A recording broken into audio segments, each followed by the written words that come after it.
Ang Kapuluan, 2 minuto na makalipas ang alas 4 ng umaga. DZRH, magandang umaga Pilipinas! Sa DZRH Radio, DZRH TV at DZRH Online. Kasama si Kuya Angelo Balmones. Magandang umaga Pilipinas!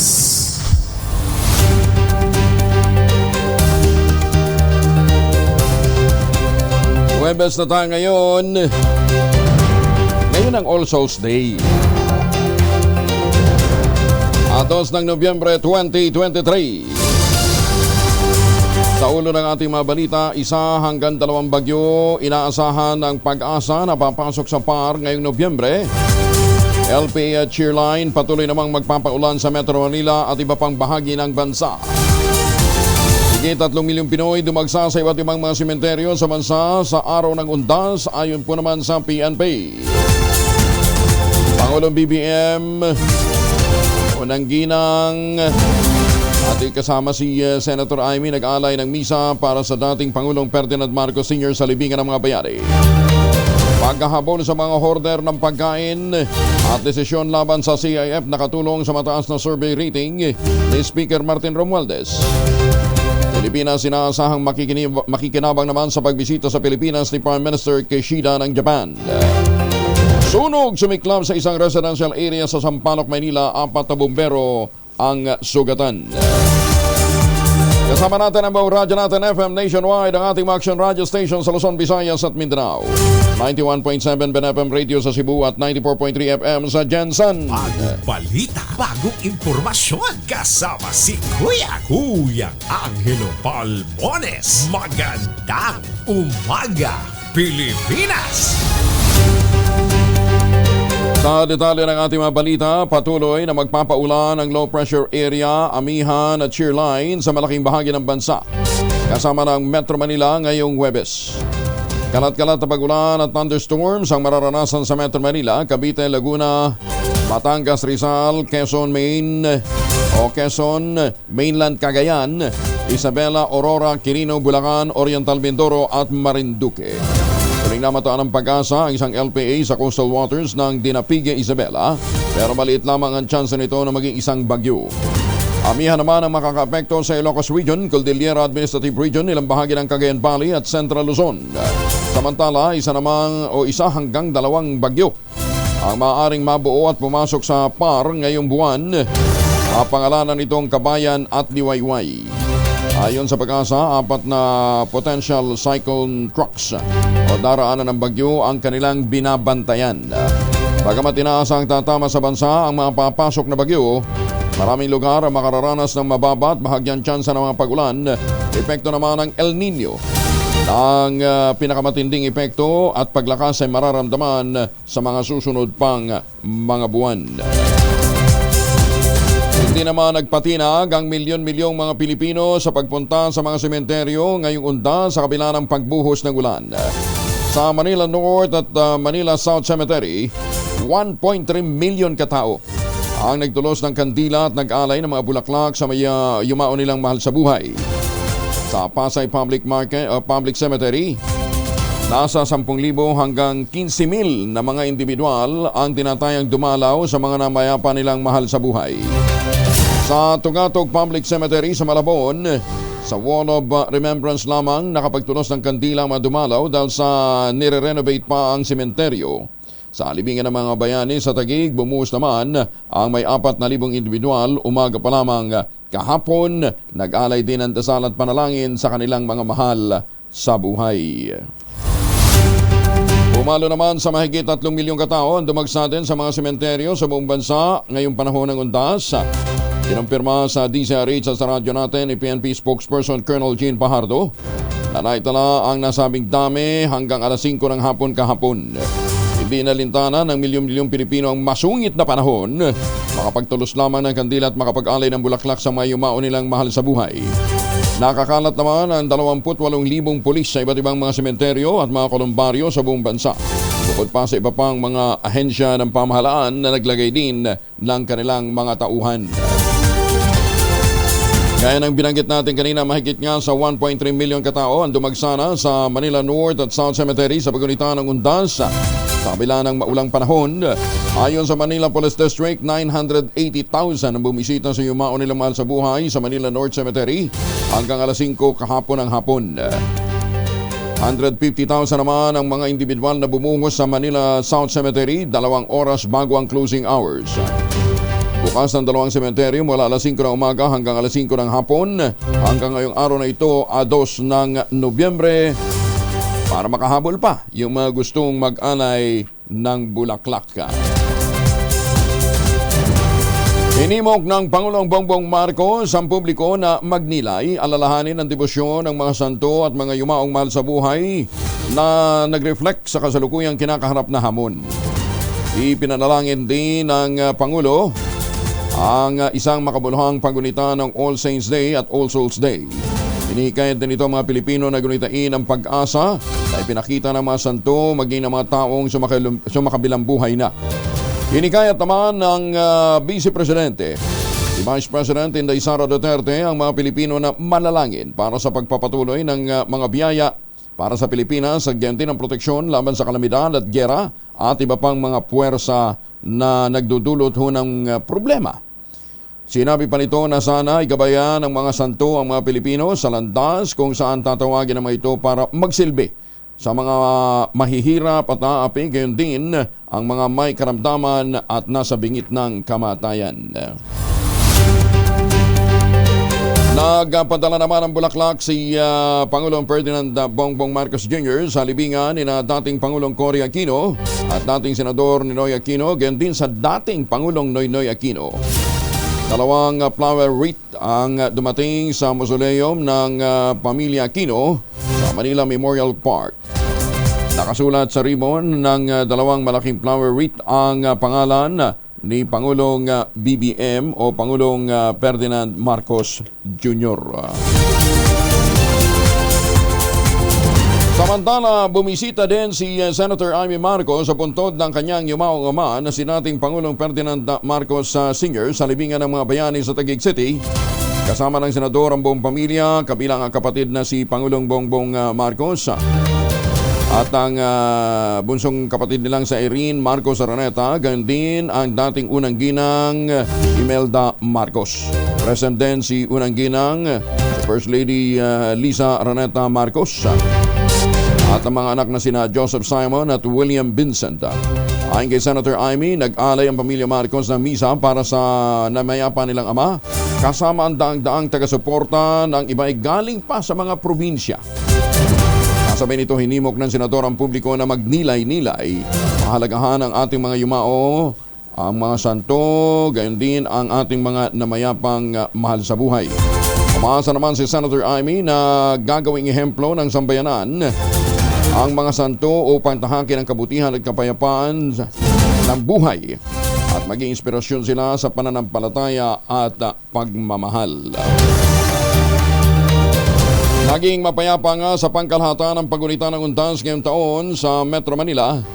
Ito ang naging pagtaya naman ni Brigadier General Jose Melencio Corpus Nartates Jr., Direktor ng National Capital Regional Police Office, kasabay ng papuri sa mahigit 23,000 ng mga puwersang idiniploy sa mga sementeryo sa iba't ibang panig ng Kalakang, Maynila. Ayon kay Nartates, nasa 74 ang sementeryo. Ganun pala karaming sementeryo sa Metro Manila, no?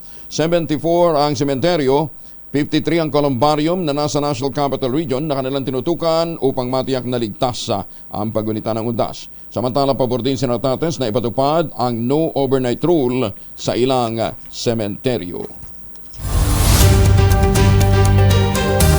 Samantala, teka nga pala, baka akala nyo yung term na undas ay Filipino word. Hindi po. Ang undas ay acronym. Acronym ang salitang undas. Ito po ay acronym ng Spanish phrase na Unos Días de las Almas de los Santos y de los Santos. Ayan, Unos Días de las Almas y de los Santos. Ang ibig sabihin niyan Days of the Souls and of the Saints. Ayan, Spanish po yung salitang undas. acronym siya. Ayan, hindi po siya. Inadapt na lang natin na parang salitang Pilipino. Ayan, yan ang ating trivia of the day. Oy mga misis! Lalong-lalo na yung mga galing ho ng mga sementeryo ha. Abay araw ba si Munso pag-uwi galing ho sa lakwatsa? Abay dalian sa germ sa katawan nila para labanan ng amoy araw at amoy pawis gumamit ng Shield Bath Soap regularly. Unbeatable ang Shield sa paglaban sa germs versus another brand may shea butter na pampalambot ng kuti sa presyong abot kaya $12.50 SRP. Kaya mga misis ay challenge Shield subukan ng Shield Bath Soap.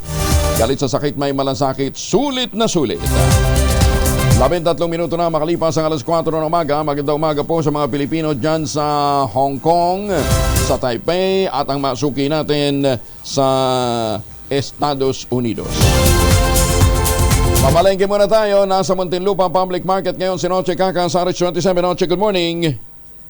Mayong buntag, Kuyang Angel, sa mga magbabaon ng pagkain sa sementeryo. Ito na ha, narito na yung presyo ng mga paunahing bilhin dito sa Muntinlupa City Public Market. Ang pinakamahal sa bigas pa rin, Kuyang Angel, yung special 58 pesos yung local rice. At ang pinakamurang bigas naman, yung regular milled rice, 43 pesos. Bangos dito kay Angel, 200 ang kilo. Yung tilapia naman, 150. At yung beef rump, 420 pa rin ang kilo. Beef brisket, 380. Kasim, 290. Liempo, 330. At yung buong manok, yung whole chicken, 175 ang kilo. Isama na rin natin yung itlog. Nako, 7 pesos and 50 centavos. Punta naman natin yung lowland vegetables tulad ng ampalaya. 80 pesos ang kilo. Yung sitaw, 80. Pechay native, 70. Kalabasa, 60. Ang talong, 70. Pero yung kamatis, di pa bumababa. Nasa 120 pa rin ang kilo. Carrots naman, 130. Habichuelas, yung tinatawag na Baguio beans, 100.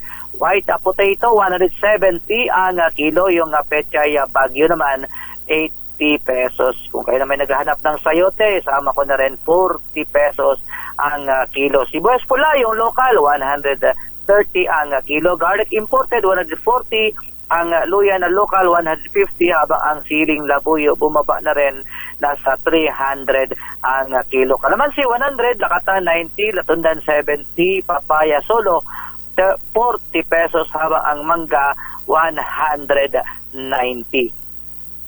Sa mga magkakape naman ngayong umaga, gamit ang sugar white o yung puting asukal, 85 pesos pero masarap din sa kape. Itong sugar wash, 80 pesos. Ang sugar brown naman, 78 pesos. Kung kayo ay magsasarag ngayong umaga, gamit ang palm oil, 350 ml, ibigay ko na rin yung presyo, 26 pesos. Habang ang palm oil, 1 liter, 72 pesos. Coconut oil, 350 ml, 28 pesos. At yung coconut oil na 1 liter, 74 pesos. So yan ang presyo ng mga punahing bilhin ngayong Thursday morning dito sa Muntinlupa City Public Market. Ulas ko na lang sa Pilipinas sa DCRA. Sa Kosiniti Kakasol tuloy sa pagbabalita, tuloy-tuloy sa serbisyo. Sama-sama tayo, Pilipino. Dagan salamat, Noche. Bagong balita, bagong impormasyon. Kasama si Kuyang Angelo Palmones. Magandang umaga, Pilipinas! 16 na minuto na makalipas sa alas 4 ng umaga. Oy mga mamis! Pwede tayo mag-laundry day pero dapat bantayan ho ninyo. Baka abutan ng ulan, mamaho yan. Kayo ba'y kunot noo kapag madikit, makapit at malupit ang mancha?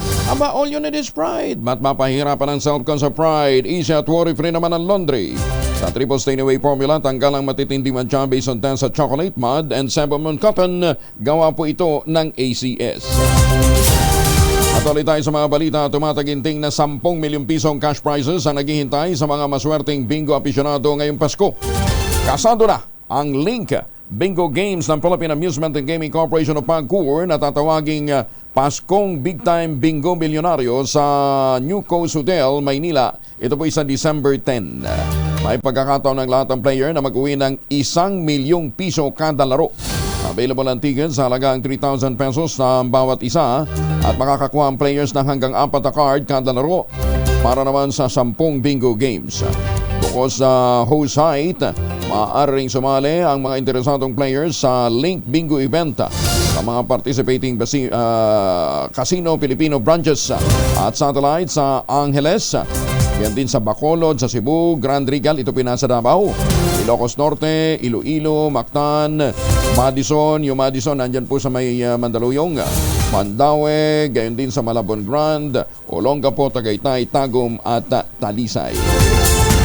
Oy, speaking of casino, congratulations sa Cagayan Valley Casino.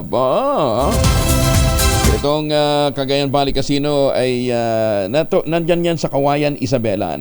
Meron ho silang magandang offering ngayong November 15 ba ito kung hindi ako nagkakamalo. Ayan, November 15 hanggang 17 ba yan? Basta dayuhin ho ninyo para makita ho ninyo yung mapuntahan nyo yung mga events na nakahanay. Ayan teka, saan ba ito? November 18 pala. Sorry. November 18, magsisimula ito ng isang appreciation night. Pagkatapos may mga bonggang concert mula alas 9 hanggang alas 10 sa November 18 hanggang 19. Tapos, ibibida naman si Norman Michel. Yung Norman pala, magpapatawa naman sa mga pupunta dyan. Ang King of Parody ay pupunta ho dyan alas 10 ng gabi hanggang alas 11 ng gabi. November 18 sa Cagayan Valley Casino, dyan po sa Isabela. Magandang umaga, Pilipinas! Samantala, sa showbiz muna tayo. Oo nga naman, alam mo ninyo, nakakabuisit din kuminsan yung ginagawa nitong si Paulo Contis. Hindi naman tayo apektado. Pero yung bang hantaran niyang hinahalikan yung co-host niyang si Ara San Agustin na nagbabiral po ngayon. Kaya ang tanong ho tuloy ng mga kababayan natin hiwalawin na ba sila ni Ian Santos? Chismis muna tayo. Chika muna tayo. Mula kay Gorgie Rula. Good morning, Gorgie. Nag-viral ang video ng isang tagpo sa Itbulaga na hinalikan sa noon ni Paulo Contis ang co-host niyang si Ara San Agustin. Parang may dabuong love team sa naturang noontime show dahil marami ang natuwa at kinilig sa kanilang dalawa. Pero nabigyan ito ng mali siya dahil mukhang may namuong magandang pagtitinginan itong dalawa at ang akala ng iba ay hiwalay na sina Paulo at Ian Santos. Pero ayaw na itong patulan pa ng kapuso aktor. Ang sabi lang ni Paulo nang tinanong namin ito kahapon ay nasa isang sketch lang daw nila ito na ginagawa nila tuwing Miyerkules at Sabado. 3 karakter daw iyan sila na parang love triangle na kung saan ay kasali rin ang komedyanteng si Betong na nag-girl na ang pangalan ay si Candy. Parang may nabuo silang fans club na tinawag nilang Paura ang itong si Paulo at saka si Ara San Agustin. May mga ipinupost sila sa TikTok na parang ang sweet ng dalawa. Meron din kuha sa gym na magkasama sila pero ang sabi ni Paulo, hindi naman daw silang dalawa lang kundi silang lahat na host ng Itbulaga. Magkasama pa rin sina Paulo at Ian at itong issue sa kanila ni Ara San Agustin ay intriga lang daw at baka makakatulong naman sa Itbulaga dahil sa pinag-usapan silang dalawa. Sa katunayan, tinalo ng Itbulaga ang EAT sa TV5 noong nakaraang Lunes. Ang ratings nito ay naka 44.4% ang Itbulaga at 3.8% naman ang EAT at 2.4% naman ang It's Showtime. Kahapon lang ito kumalat itong video ni Paulo at Ara na ilang oras na ang lumipas ay nakamahigit 1.2 million views na kaya kaagad itong nag-trending sa TikTok. Mula sa kanaunahan sa Pilipinas, DZRH, ito po si Gorgie Rula, tuloy-tuloy sa pagbabalita, tuloy-tuloy sa serbisyo, sama-sama tayo, Pilipino. Maraming salamat, Gorgie. Hindi daw. Napanood ko na yan Tapos bukas makalawa. Bago naman ang issue. Siya, sige, part daw ng script. Hindi naman pabor ang mga residente ng San Jose del Monte City sa Bulacan na gawin itong highly urbanized city. Nanaig ang botong no sa ginawang plebisito ng Commission on Elections kasabay ng barangay at SK elections nitong Lunes. Sa Certificate of Candidacy ng COMELEC, may Certificate of Canvass ng COMELEC, may kabuang 820,385 ang bumoto ng no. Ang nag-yes naman, 620,707. Ibig sabihin, isa pa rin component city at kontrolado pa rin ang provincial government ng Bulacan, ang San Jose del Monte. Mahigit naman sa 2 milyon ang rehistradong botante ng syudad kung saan 1.6 milyon ang lumabas para bumoto sa plebisito. para kanadaming butante ng ng San Jose del Monte, Bulacan. Kumpiyansa naman si House Speaker Martin Romualdez na ang 2 araw na pagbisita ni Japanese Prime Minister Fumio Kishida ay magbubukas ng bagong oportunidad na pakikinabangan ng dalawang bansa. Ayon kay Romualdez, panibagong pinto para sa kolaborasyon sa pagitan ng Pilipinas at Japan ang mabubuksan sa 2-day official visit ni Kishida sa bansa. Kabilang ang pagtatalumpato nito sa Joint Special Session ng Kongreso sa November 4. Yan po ay Sabado Sinabi ni Romualdez sa malaking karangalan sa Kamara ang magsilbing host sa makasaysayang pagharap ng Japanese Prime Minister sa Kongreso. Iginit pa ni Romualdez ang pagbisita ni Kishida at ang misis nitong si Yuko sa Pangulong Bongbong Marcos Jr. ay isang significant milestone o mahalagang yugto sa malakas na diplomatic relations ng dalawang bansa. Sinabi pa ng House Speaker na bukod sa pagpapalakas ng alyansa ng Pilipinas sa Japan, makatutulong din ang pagbisita ni Kishida sa pandaigdigang kapayapaan at pag-unlad. Pinuri naman ni Sarangani Representative Steve Chombian Solon ang mataas na rating na nakuha ni Speaker Martin Romualdez sa third quarter survey ng Octa Research Group. Sinabi ni Solon na hindi sila nasurpresa sa pagtaas ng trust rating at approval rating ni Speaker Romualdez dahil kinikilala ng publiko ang ginawang pagtatrabaho ng Kongreso. Ayon pa kay Solon, magsisilbi itong inspirasyon upang lalong magsumikap ang mga kongresista sa pagtatrabaho. Inilarawan pa ng kongresista si Romualdez bilang intelligent, professional at decisive lawmaker na katangian ng isang magaling na lider. 11:24, nakatulong naman sa pag-akyat ng survey rating ni Speaker Martin Romualdez ang paghahabol nito sa mga hoarder ng pagkain at ang desisyong alisin ang kontrobersyal na confidential at intelligence fund sa mga civilian agency. Ayon kay Professor Ranjit Rai ng Octa Research Group, mainit pa kasi ang nasabing issue nang magsagawa sila ng survey kaya't naging plus factor ito kay Romualdez kung saan umakyat ng 6 na puntos ang performance at satisfaction rating nito.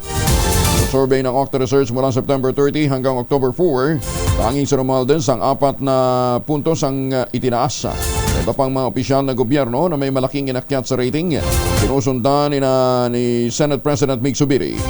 Pumalo sa 61% ang performance at satisfaction rating ng House Speaker mula sa July survey na 55%.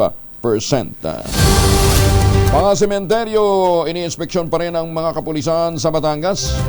Detalye na balita mula kay Renz Belda, RH35. Renz, good morning.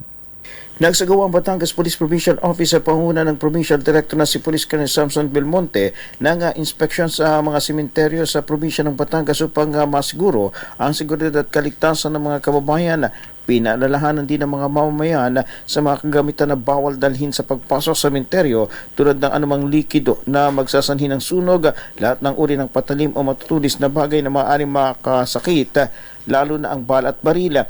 Hinikayat din ng mga mamamayan na maging maagap sa pagpunta sa mga sementeryo upang maiwasan ang pagdagsa ng mga tao. Dagdag na paalala ay ang pag-iingat sa mga batang kasama sa pagbiyahe na maaaring maligaw at mapahiwalay sa kanilang mga kasama. Gayun din na maigting na paalala sa mga senior citizens, persons with disabilities at may mga kondisyong medikal na babiyahe na palagi ang maging handa at huwag mag-atubiling lumapit sa mga medical personnel o miyembro ng PNP na naka-standby na nakahandang umalalay. Para sa kauna sa Pilipinas, TCRH, ito si RH35, Renz Belda. Tuloy-tuloy sa pagbabalita, tuloy-tuloy sa serbisyo, sama-sama tayo, Pilipino. Maraming salamat, Renz Belda. Maganda umaga din kay Mayor Sena Mendoza dyan po sa Talisay, Batangas. Hapon nakausap din natin si Director Toto Bacolcol at sabi niya may nagparamdam lang pala si Taal. Kaya sa mga taga Batangas, yan po sa mga taga Talisay at iba pang mga bayan na kapaligot ho sa Taal Volcano, relax lang ho kayo. Pagunita naman sa araw ng undas sa Bataan, naging mapayapa. Detalye mula kay Danny Kumilang, RH37. Good morning, Danny. Naging mapayapa ang ginanap na paggunita ng Araw ng Mga Patay, November 1 sa buong lalawigan ng Bataan. Sa kabila na bumuhos ang napakaraming tao na dumalaw na nagtulos ng kandila at nag-alay ng bulaklak sa kanilang mga yumaong kaanak sa iba't ibang sementeryo sa Bataan. Ito ang naging pahayag ng PNP sa kabuuan na naganap na paggunita ng araw ng Undas kahapon hanggang kagabi. Ang sementeryo na binantayan sa bataan ng PNP kasama ang iba pang force multiplier ay may kabuuan itong bilang na 57, 24 ang private habang sa public ay 33. Wala namang napaulat ding nawala ng bata sa loob ng sementeryo at nahulihan ng anumang uri ng ipinagbabawal tulad ng patalim, alak at malakas na sound system. Dahil bukod sa maluwag ang ipinatutupad sa probinsya ng Bataan ay sumusunod ang mga tao kapag sinasabing bawal. Para sa Undas 2023, ito si Danny Kumilang, tuloy-tuloy sa pagbabalita, tuloy-tuloy sa serbisyo. Sama-sama tayo! Pilipino! Maraming salamat, Danny. May paabaki kayong sa ating mga kababayan dyan po sa Pampanga. Masantos siya kabasanit si Kevin sa ating mga suki naman dyan sa Pangasinan. Tuloy tayo sa mga balita. At kung kayo po ay may mga lakad ngayong araw na ito, lalong-lalo na sa mga magtutungo sa mga sementeryo, magbaon ho ng maliit na bote ng family alcohol. Dalawang formulation ng family alcohol na pwedeng ibaunin, proteksyon ng pamilya laban ho sa mikrobyo. Yung family 70% ay isopropyl alcohol, especially prepared for clinics, hospital, pharmacies, laboratories, pero okay na okay din po sa mga households. Very effective sa disinfection at sterilization. Ganyan ang bagsik ng family 70% ay isopropyl alcohol. Maghapon man yung gamitin, no problem. Hindi po manunuyo yung makamay dahil meron po itong moisturizer. Yun namang mabangong family rubbing compound improved alcohol. Aba, yan ho yung mabangong isopropyl alcohol na ginagamit ng mga masahista, mga barbero, mga doktor, mga nurse, mga kumadrona for sponge bathing and other cleansing purposes. Family rubbing alcohol parang di siya reachable na sa mahabang panahon. Mabibili sa namang butik at convenience stores nationwide. Family rubbing alcohol hindi lang pampamilya, pang sports pa. Samantala, 14 na kabahayan ang nasunog naman sa lungsod ng Bacolod sa Negros Occidental. Aba, detalye ng balita mula kay Rex Cantong, RH46. Rex, may ngaga. Umabot sa 14 na kabahayan ang nasunog kahapon sa 3 lugar kung saan 2 sa lungsod ng Bacolod, isa sa bayan ng Isabela at 7 o 10 kabahayan sa lungsod ng Kabangkalan, Negros Occidental. Ang mga nasunog sa Barangay 30, lungsod ng Bacolod, 2 kabahayan ang naabo dahil sa napabayaan na kandila, habang sa bayan naman ng Isabela, sinunog ng hindi pa nakilalang tao o lalaki ang bahay ni punong barangay Brenda Fernandez ng Barangay Libas sa nasabing bayan, habang 10 kabahayan ang nasunog sa Old Stockyard, Barangay 1, lungsod ng Kabangkalan, Negros Occidental. Sa ngayon, nagpapatuloy pang investigasyon ng Bureau of Fire Protection habang nasunog din ang 2 motorsiklo. Mula sa Akson Radyo Bacolod, ito si Rex Cantong, tuloy-tuloy sa pagbabalita, tuloy-tuloy sa serbisyo, sama-sama tayo Pilipino. Damong salamat, Rex. Samantala, sumaklab din ang sunog na sa isang tren ng Philippine National Railways. Umapoy ang tren pagdating sa 10th Avenue Station sa Barangay 9, Caloocan, alas 4:47 kahapon ng hapon. Ayon sa Bureau of Fire Protection, mabilis na umabot sa unang alarma ang sunog pero agad namang napula matapos ang mahigit 12 minuto. Walang napaulat na nasaktan o namatay sa insidente pero iniimbestigahan pa kung ano ang naging dahilan ng sunog. 11 bahay naman ang tinupok ng apoy sa sunog na naganap sa Calamba Street at Sisa Street sa Sampaloc, Maynila. Ayon sa Bureau of Fire Protection, 4 na personnel nila ang nagtamo ng minor injuries habang rumiresponde sa sunog at agad naman silang nabigyan ng first aid. Sa report ng Bureau of Fire Protection, idineklara ang first alarm alas 12:39 ng tanghali, umabot ng second alarm alas 12:46 ng tanghali. Dakong 1:31 na. Naku, mahigit sang oras nang makontrol ng Bureau of Fire ang sunog. Base sa initial na investigasyon, nagsimula ang sunog sa second floor ng bahay na pagmamayari ng isang Jenny Binter, dakong alas 12 ng tanghali. 19 na pamilya naman ang naitalang naapektuhan ng sunog. Inaalam pa ng otoridad ang dahilan kung ano ang pinagmulan ng apoy. Pero wag ho kayong mag-alala. Mag-alala. Dapat ipag-alalan ho natin itong mga nangyayaring sunog. Pero hindi lamang ho sa Pilipinas nangyayari ang ganitong klase ho ng problema. Pinalilikas naman ang halos 6,000 residente sa malawakang wildfire sa Southern California. Nasa 900 hektarya ng rural land ng Southeast Los Angeles ang nilamon ng apoy o wildfire. Umabot na ito sa isang highway at inabo ang 3 gusali. Aba! 6 na struktura ang sinasabing napinsala ng mabilis na pagkalat ng apoy. Bunsod ng malakas na hangin habang 1,300 na bahay naman ang nanganganib na madamay. Daandang mga bombero nagtutulong-tulong na para maapulang apoy. Walang napaulat na nasaktan o nasawi sa mga naturang wildfire habang iniimbestigahan pa ang sanhi nito. Magandang umaga ho sa mga Pilipino dyan po sa California at dyan po sa Nevada. Kainit, pero sabi ni Evan, malamig ho doon pag madaling araw. Sugatan naman ang isang pulis matapos na agawan ng baril at makipangbuno pa sa isang lalaki sa Parañaque City.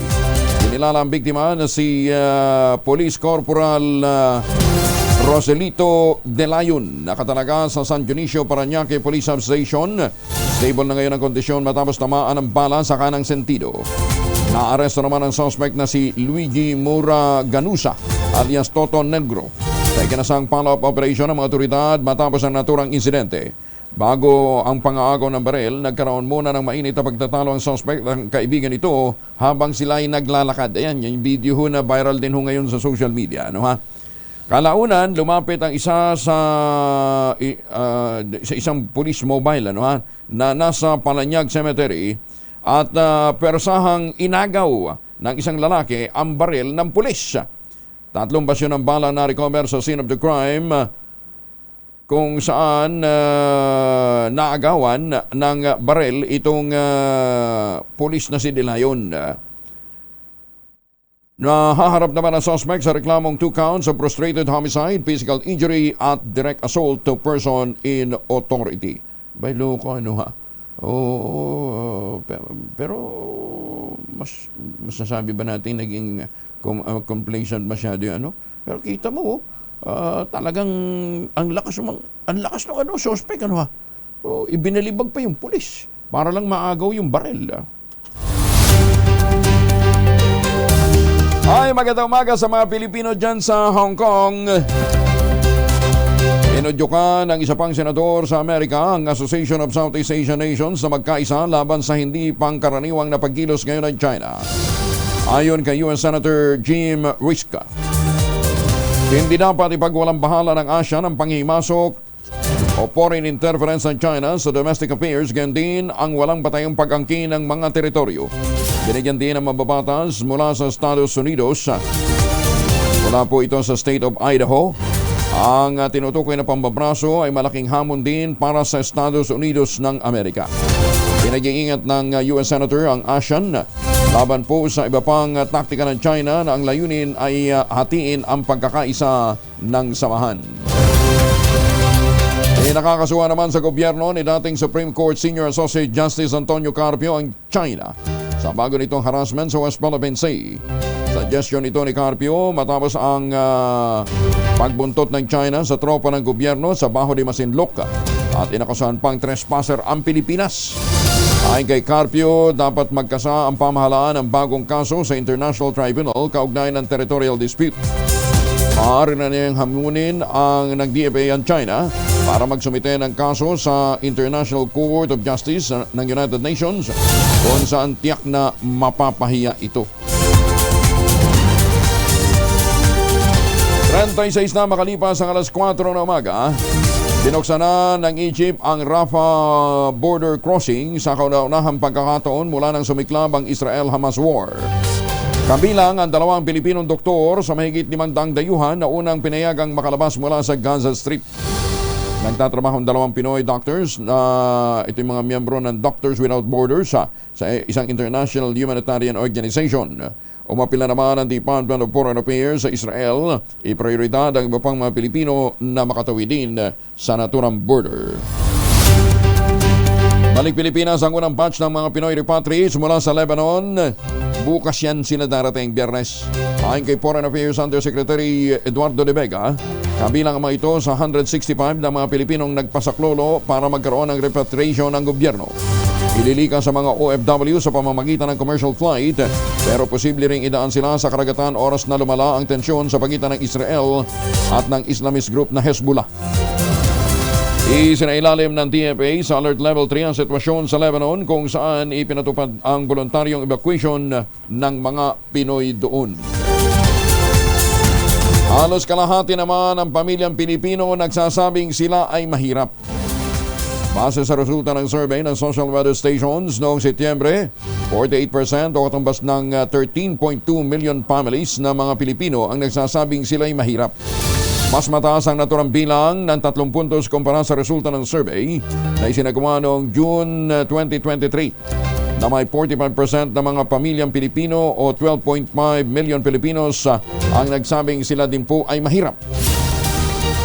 25% naman ang nagsasabi na sila ay hindi mahirap, na may mataas na, medyo mas mataas po ito kumpara sa 22% noong nakalipas sa survey. 27% naman ang nagsabing nasa borderline sila, na mas mataas din ang 6 na puntos kumpara noong Hunyo. At least, di ba, dumadami ang nagsasabi na sila ay medyo well-off na. Kasama kaya sa na-survey yung ating pong mga kababayang mga magniniyog na dating umaasa sa Kopra pero ngayon ay mga MSMEs na? Baka hindi ho sila nasama doon sa survey, ano ha? Pero ito ay bahagi ho ng pagsisikap po ng lokal na pamahalaan ng lalawigan ng Quezon na mapaangat ang kabuhayan ng mga Pilipino ng kanilang mga kababayan. Sa tulong nga po ni Dr. Helen Tan, ito pong mga magniniyog na dating umaasa lamang ho sa Kopra, ngayon po ay mga MSMEs na. Inakot po ni Dr. Helen Tan yung pong mga planting material ng kakao galing Davao at yun pong ipinamahagi ng libre sa mga magsasaka at itinanim sa ilalim po ng mga nyugan. Kaya ngayon, nagpo-produce na ho sila ng quality beans at bahagi po ito ng kanilang production ng tangerine chocolate. Sabi ko, bahagi ng production kasi mahigit 10 variants po ang available ng tangerine chocolate at ang mga hinalo ho dyan ay mga ani rin ng mga magsasaka dyan po sa lalawigan ng Quezon. Available sa 0919-095-5935 o dili kaya sa tangerinechocolate.ph. Pinakamaganda, umorder ho kayo na maaga, no, ha? Para maihabol po sa production para sa ipamimigay nyo ngayong Pasko. Ang sabi nga po ni Dr. Helen Tan, sino ba naman ang magmamalasakit sa kapwa Pilipino kundi ang sarili din nating mga kababayan. Kaya sa mga Pinoy dyan ho sa abroad, tangkilikin ang gawang atin, subukan ho ninyo ang tsokolating tangerine. Ayan, tangerine chocolate. Gawa po ng mga magniniyog dyan po sa lalawigan ng Quezon. Balita, bagong impormasyon, kasama si Kuyang Angelo Palmones. Magandang umaga, Pilipinas! Magandang umaga po sa mga Pilipino dyan ho sa New Zealand. Kasama na natin si Attorney Ariel Linton ng Lawyers for Commuter Safety and Protection. Bukas, syempre, balik na naman ho sa Metro Manila ang marami sa ating mga kababayan. Ha? Ang suggestion ho nila, baguhin yung oras ng color coding. Unified Volume Vehicle Reduction Program. Ayan, ha. Si Attorney Linton, magandang umaga po sa inyo. Magandang umaga po, Sir Angel. Magandang umaga sa ating mga kasuwaybay. Oo. Ang sinasuggest nyo, baguhin lang yung oras. Hindi tanggalin yung window hour. Opo. Ang suggestion po namin, ang coding ay simula ng 8 ng umaga. Mm-hmm.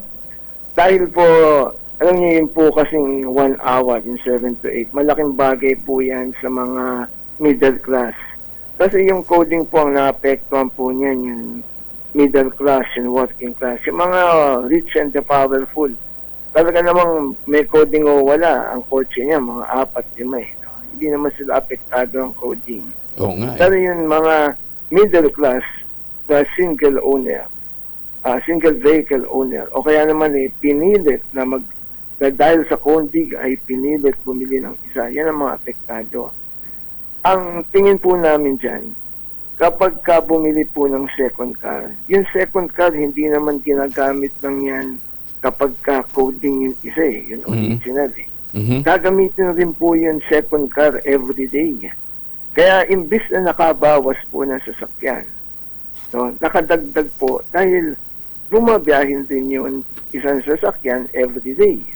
Ngayon, bakit nagkaganon?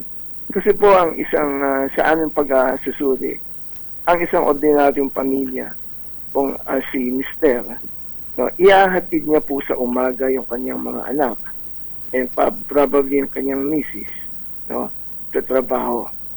So yung pong dating 7 o'clock, way back in 1995, yung nagsimula yung coding, hindi pa ganun po kagrabe, kaya kaya pong ihatid yan. Pero ngayon hindi na. Usually 7 o'clock po kasi ang mga estudyante, no, yung start ng class nila. So an ordinary middle class single owner ng single vehicle owner, kaya niyang ihatid yung kanyang mga anak ng 7 and he has still 1 hour to go to his work. Kapag 7, di na kaya eh. Kaya po, ang nangyari, 2 pong sasakyan na gagamit ng isang pamilya. No? O kaya naman, nadadagdagan yung gastos kung magti-TNVS sa isang araw, na kaya naman dapat ng isang sasakyan. No? Meron kayong, may simulation kayong ginawa tungkol dito, attorney? Okay. Yes, sir. Opo. Ang ganito simulation namin. Yun 1 hour, makakatulong po yan doon sa mga short trips. Pero hindi naman lahat dadaan ng EDSA. Hindi naman lahat dumadaan sa mga major thoroughfares. Yung mga yun na mga hindi dumadaan doon, affected pa rin ng coding because coding is everywhere. Except din sa katulad ng Marikina, Pateros, Navotas, yung iba, mga wala. No?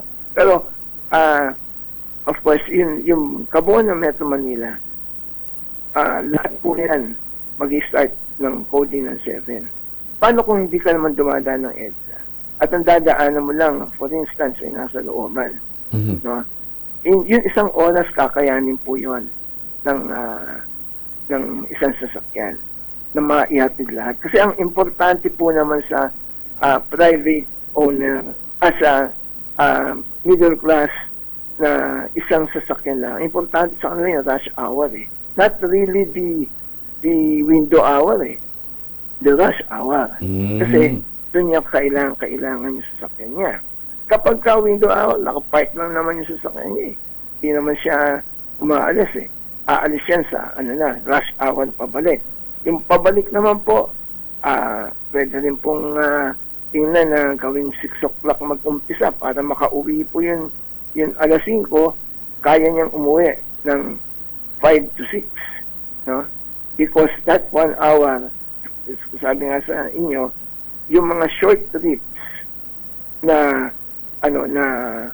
hindi naman dumadaan sa major thoroughfares, no, ay makakauwi po within that period of time. So ang sinasabi nyo sa umaga, gawin natin instead na alas 7, gawin natin alas 8 hanggang alas 10.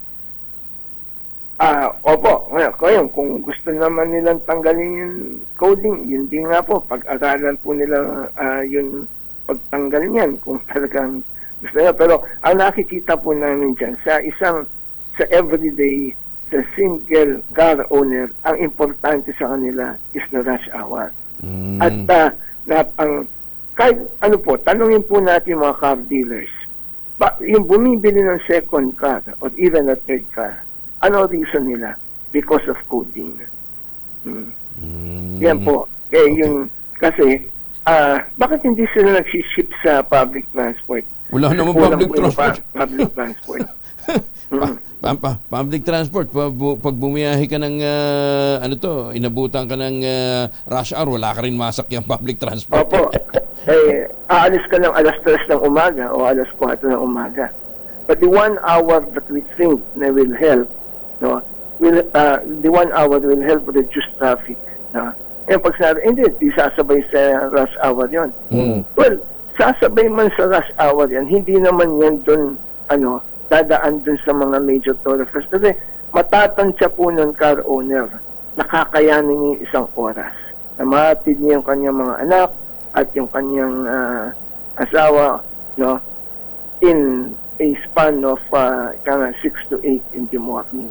Since yung 6 to 7, hindi kaya 7 o'clock. Mahirapan kasi 7 o'clock yung paghatid sa mga bata. Okay. Yung isa hapon, alas 6 hanggang...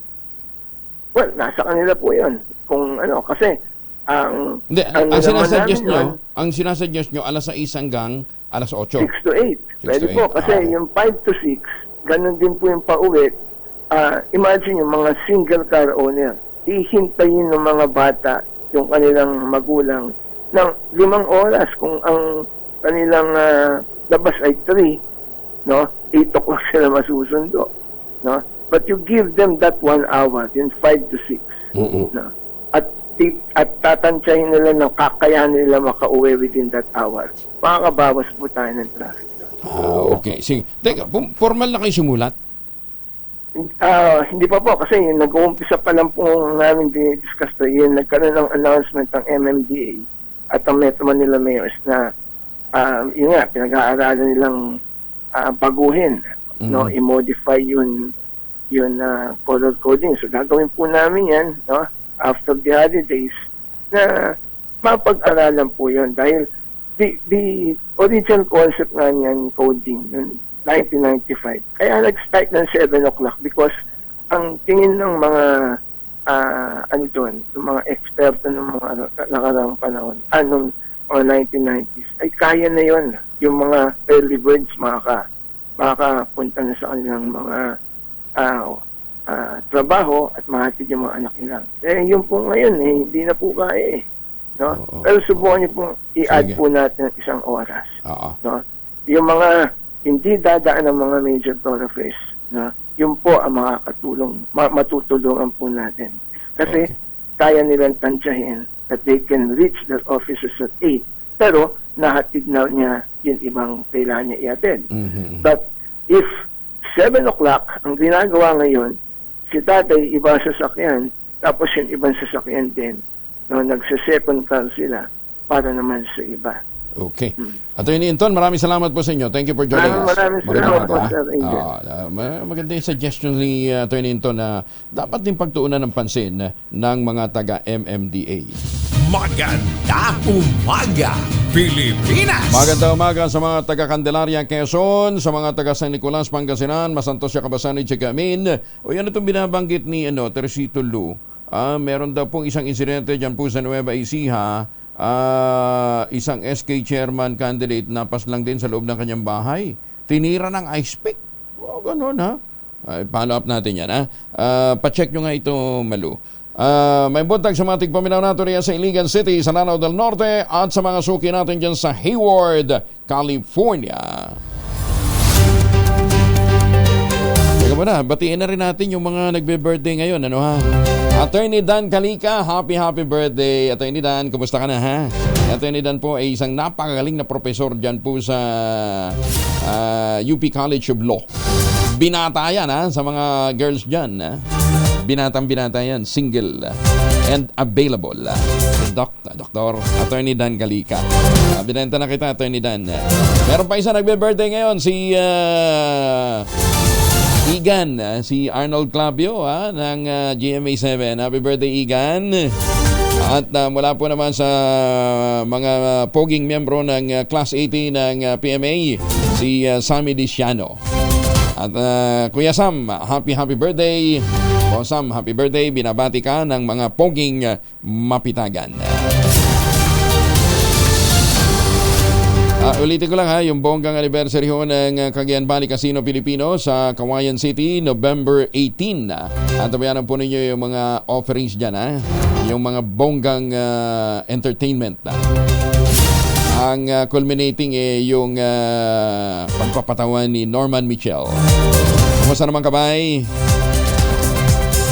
Alam ba ninyo sa Finland, total binibida na lang din ho natin ang mga nangyayari ho sa ibang bansa. Ano? Alam ba ninyo sa Finland, meron hong isang 500 kilogram ng bato, rock. Yung pong, dyan po sa Finland, yung Kumakibi. Kumakibi. Ito po isang 500,000 kilogram rock. yan po sa Finland, na nakabalance po sa nakapatong, bumabalanse sa isang bato pa for the past 11,000 years. Kita ho ninyo. Ang lupit sa balanse yan. Kung sa tao ba, champion sa balance yan. Kaya sa linggo, huwag niyo yung kalimutan sa dagdag na kalaman sa Science and Technology, Radyo Henyo, alas 4 dito po sa DCRH sa radyo natin, FM Nationwide. Pero kung kayo ho ay pupungas-pungas ngayon, medyo hindi magandang gising, dapat siguro mag-ultabayo na ho kayo. No, yung bang kasi simula pa ng araw, pagod ka na. Kulang ka ng energy. Pagharap mo ng salamin, hindi ka gaganahan kasi sabi mo, ang dami ko naman tigidig sa mukha. Ang dami ko naman tigiyawat. Epekto po yan ng puyat at stress. Ayon po sa pag-aaral ang sleep deficiency, puyat at stress ay isa sa mga dahilan ng pagkakaroon ng sakit sa puso, hypertension, sleep, o yung pong diabetes, stroke, obesity, poor sexual performance at depression. Lupay-pay si Manoy, pagkakulang ho tayo ng tulog. Kaya kinakailangan daw po ay sapat na tulog. Magandang tulog para meron tayong magandang gising.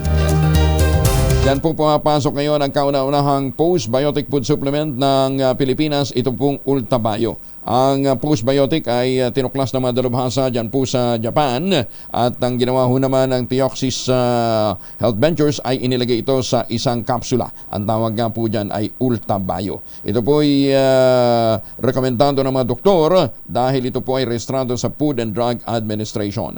Available sa Lazada, Shopee at TikTok o dili kaya sa 0917-110-850. Ulitin ho natin para ho doon sa mga may mga katanungan tungkol po sa mga health issues.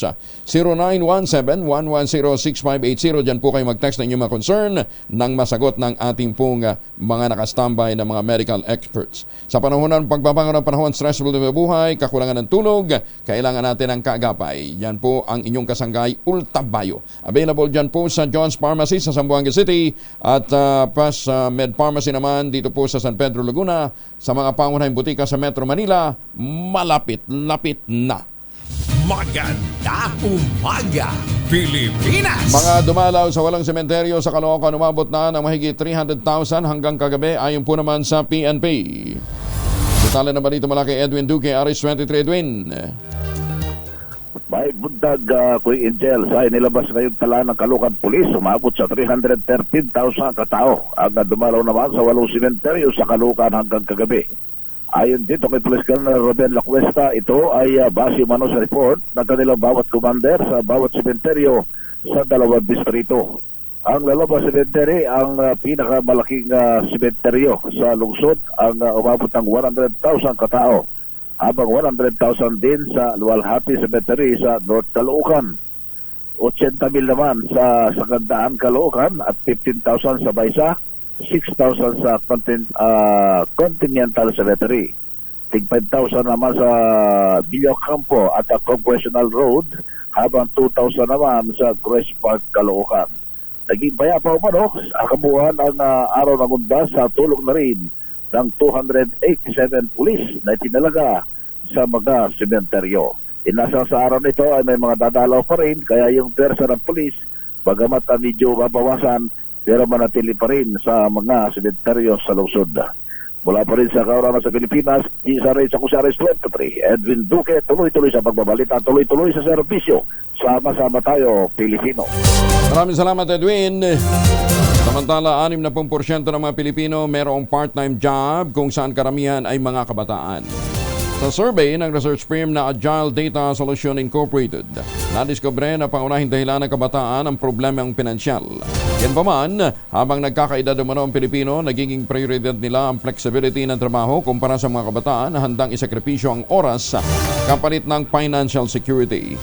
Ang older generation naman o yung mga Gen Z na edad ay 18 hanggang 25, meron umanong changing top priorities na nagtutulak sa kanilang kumuha ng part-time job. At least, di ba? Kaganda naman na meron kang part-time job talaga dahil makatutulong yan, lalong-lalo na kung gusto mong magkaroon ng extra income, extra baon. Basta't legit ho ang inyong part-time job. Ngayon, para ho sa mga magulang naman, makatutulong din po ang pagpaplano ng pamilya. Kaya nga po isinusulong ho natin para ho sa mga mister, sa mga kelos dyan, sa mga tatay. Kung kayo po sapat na ang inyong bilang ng mga chikiting, happy na kayo sa number ng inyong mga anak na kayang pag-aralin, buhayin at bigyan ng marangal sa buhay, magpa-NSB, magpa-non-scalpel vasectomy. Ayan mantakin ho ninyo. Kung lahat ng mga lalaki ay ganun karesponsable, hindi ho kayo nagkakalat ng lahi ng walang patumangga. November 15 hanggang 17, meron pong libreng vasectomy dyan po sa Baguio City. Ayan po, pinapaskyan ho natin. Ang sabi nga ni Dr. John D. Plavire, tawagan nga natin si Dr. John D. para siyang manawagan. Sa vasectomy, macho ka pa rin. Buo pa rin ang dalawang santol, pero hindi na bubuo ng panibagong sanggol. Ayan. Kung kayo naman ay happy na sa bilang ng inyong mga chikiting. Dagdag kaalaman. Alam ba ninyo yung stingray? Yung page. Buntot pa. Yung may ano ba sa Tagalog ang stingray? Page nga, di ba? Yun. Ang female stingrays pala can store a male sperm for years. At gagamitin lamang nila ito kung gusto na nilang magbuntis. Ganun. Lupit, kahit na ilang taon po pwede nilang itago yung sperm ng male stingray at nang hindi nasisira. Tapos gagamitin na lamang nila yon pagka gusto na nilang magbuntis. Kaso stingray po yan, hindi po tao yan. sa mga lalaki, kung kayo po'y happy na sa inyong mga chikiting, magpa-NSB na ho kayo, nang sa gayon hindi kayo nagbibigay ng dagdag na problema sa ating lipunan, dahil ang dami nga ho nating mga nagsipagtapos na mga abogado, jobless, nagsipagtapos na mga doktor, nag-abroad. Bakit? Wala akong mapasukan sa Pilipinas, pero hindi totoo yan, kasi malaki pa rin ang demand ng doktor at mga nurses. Kaya ang sabi ho nila, mukhang mismatch ang nangyayari. Maganda umaga, Pilipinas! Siyempre, pagka magandang katayuan ng buhay mo, meron kang chance lagi na magkaroon ng sariling bahay. At buti na lang itong Westchester Realty, may affordable na housing program. Diyan po sa Sibera Mabalacat, Sibera Bacolod at Samira, diyan po ang Samira nasa Angeles City. May chance po kayong magkaroon ng sariling bahay sa presyong abot kaya sa tulong nga po nito pong mga inaalok na bahay ng Westchester Realty. Diyan po sa Sibera Prestige, lupa lamang ang inaalok nila. 20,000 pesos all-in down payment. May chance ka pong, makakalipat bahay ka na kaagad after 1 week ng take-out ng Pag-ibig Housing Loan. Kaya ano pang iniintay po ninyo? Makipag-ugnayan sa 0996-501-5555 o dili kayo sa 0947-434-5555. Ito pa rin ang pangarap na magkaroon ng sariling bahay sa presyong abot kaya. Kung ngayon ho kayo magpapareserve, ngayong mga buwang ito ng Burmans, may chance pa ho kayong manalo ng bagong kotse. Kaya ano pang iniintay nyo? Ito pa rin ang pangarap na magkaroon ng sariling bahay sa presyong abot kaya. Bago ng bahay mo, bago pa ang kotse mo. Maganda umaga, Pilipinas! At para madagdagan ang inyong pang down payment, etong Mahiwagang Tunog. Magkano ngayon? 2,000. Kasi nag-umpisa tayo kahapon. 2,000 ang naghihintay na premyo sa Mahiwagang Tunog. Mahiwagang Tunog!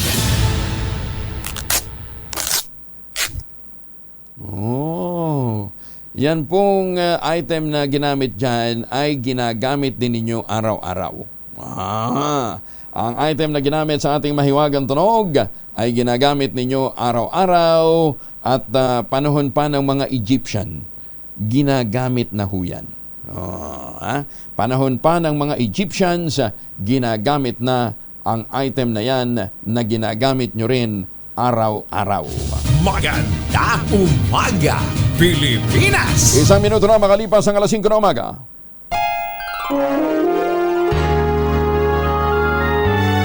Kauna-unahan sa Pilipinas. NBC Manila Broadcasting Company. DZRH. Member, kapisanan ng mga broadcaster ng Pilipinas. DZRH. Magandang umaga, Pilipinas! sa DZRH Radio, DZRH TV at DZRH Online. Kasama si Kuya Angelo Balmones. Magandang umaga, Pilipinas! 2 minuto na makalipas ang alas 5 na umaga, pero sa Jacksonville, Florida, magandang umaga po sa inyo. 18 degrees Celsius na po ang nararamdamang temperatura doon ngayon sa Ropa. Magandang umaga din sa mga taga-Alabat, Quezon. At magandang umaga din ho sa mga suki natin dyan sa Tacoma. Tacoma ba? Nasa Washington? Anyway, magandang umaga din sa mga suki natin dyan sa New York. New York, USA. Pero dito po sa New York, Cubao, maalinsangan ng panahon. Alamin natin ang iba pang balita tungkol ho sa lagay ng panahon mula sa Pag-asa. Kasama natin si Kaobet Badrina. Kaobet, good morning! Magandang umaga po Sir Angel, magandang umaga sa lahat ng mga tagapakinig natin. Malaki pa rin yung chance ng mga pag-ulan dito sa may silangang bahagi ng Luzon, partikular na sa may Batanes, Cagayan, Isabela, Aurora, Dulot at Quezon. Dulot ho yan ng shear line. Lusaw na ho yung low pressure area na binantayan natin sa nakalipas ng mga araw. At sa ngayon, medyo malit pa yung chance na magkabagyo tayo. Posible hanggang weekend, wala ho tayong bagyo. Mahinang pag-ulan naman na dulot namin yan ang mararanasan sa nalalabing bahagi ng Northern Luzon, sa Ilocos Region, Cordillera at sa Cagayan Valley. Dito sa Kamaynilaan at sa nalalabing bahagi ng ating bansa, mga isolated rain showers and thunderstorms pa rin maranasan sa hapon hanggang sa gabi. Medyo mainit pa rin ngayong umaga hanggang tanghali. Wala pa rin tayo nakataas sa gale warning, kaya sa mga mag-alakbayo sa pamamagitan ng karagatan natin, iligtas naman pumalaot ang ating mga sakyang pandagat at mga bangka. At yan, Sir Angel, ang magiging lagay na ating panahon mula sa Pag-asa Weather Forecasting Center, Obet Badrina. Salamat po. Ayan, Kaobet, nakadalaw ka na? Ito, pauwi na po ako. Pa-off ko na. So, okay. Bago po ako dalawin, ako na po yung dadalaw sa mga kamag-anak ko. Pero baka abutan ka ng ulan, magbaon ka ng payong, ha? Sige po. Salamat po, Sir Angel. Pero ngayong umaga, wala tayong problema, hindi tayo ulanin. Sa ngayon po, may nilabas po tayong thunderstorm advisory. Ay, ganun? Posible po yung pag-ulan sa ilang bahagi ng Laguna at Rizal, tsaka dito sa Quezon, may mga na-monitor na po na pag-ulan sa may eastern side ng Quezon, yung Polillo, yung mga isla ho dyan sa Polillo, sa Panukulan, at tsaka sa Infanta. Pero hindi kalakasan? Mga katamtaman ho hanggang saan. Although may mga na-monitor ho tayo na mga intense na ulan ho, pero kasi naman yung mga thunderstorm, pwede rin hong umabot ho ng heavy to intense yan eh. Panandalian lang naman yan. Yes, po. Pero yan yung mga Quezon area. Normally naman po pag amihan, ang eastern side ng bansa ay medyo maulan ho. Pero Metro Manila, ala. Sa ngayon po, wala po tayong thunderstorm advisory. Okay, sige. Kaobet, ingat ha. Maraming salamat. Magandang umaga. Magandang umaga po. Si Obet Badrina mula sa Pag-asa. Doon sa mga may lakad ngayong araw na ito, huwag kalimutan, proteksyonan ng pamilya laban po sa mikrobyo, magmaon po ng family alcohol. 2 formulation ng family alcohol na pwede natin pagpilian. Yung family, 70% isopropyl alcohol, especially prepared for clinics, hospital, pharmacies, laboratories. Okay din po yan sa mga households. Very effective sa disinfection at sterilization. Ganyan ang bagsik ng family, 70% isopropyl alcohol. Maghapon man yung gamitin, no problem. Hindi po manunuyo ang inyong mga kamay dahil meron po itong moisturizer. Yun namang mabangong family rubbing compound improved cologne. Yan ho yung mabangong isopropyl alcohol na ginagamit ng mga masahista, mga barbero, mga doktor, mga nurse, mga kumadrona for sponge bathing and other cleansing purposes. Family rubbing alcohol parang DZRH na sa mahabang panahon, mabibili sa namang butik at convenience stores nationwide. Family rubbing alcohol, hindi lang pampamilya, pang sports pa. Bagong balita, bagong impormasyon, kasama si Kuya Angelo Balmones. Magandang umaga, Pilipinas! Ipinagbabawal na ng Canada ang Chinese messaging application na WeChat. Gayon din yung Russian antivirus program na Kaspersky sa mga mobile device ng gobyerno. Dahil ito sa pangamba ng Canadian government na malagay sa alanganin ang privacy at cybersecurity ng kanilang pamahalaan. Taas ang sinabi ni Canada Chief Information Officer Catherine Luello, may 2 unacceptable level ng panganib ang 2 app sa privacy at security.